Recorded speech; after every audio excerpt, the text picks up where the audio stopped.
শুধু একজন এতিম যার বাবা নাই, সে জানে বাবা না থাকার কষ্ট। চোখের সামনে যখন একটি ছেলে ছেলেকে তার বাবা আদর করে, তখন দু চোখে পানি ধরে রাখতে পারি না। চোখের সামনে যখন কোনো ছেলের মা তার ছেলেকে আদর করে, ইফতারের সময় ডাকে যে আয় বাবা খেয়ে যা, ইফতারে করে, আজান দেবী, মসজিদে যা, নামাজ পড়ে, তখন চোখের পানি ধরে রাখতে পারি না। কারণ আমি এতই অসহায়।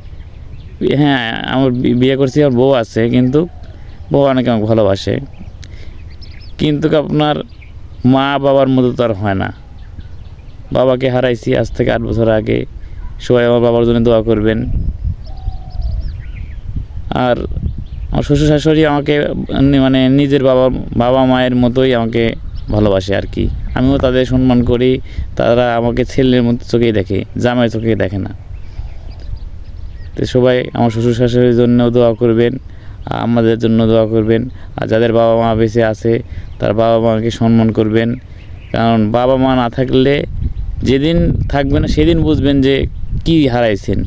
তাই থাকতে মূল্য দেওয়া শিখেন। আমার কথা কেউ কষ্ট পেলে আমাকে ক্ষমা করবেন প্লিজ। আল্লাহ হাফেজ।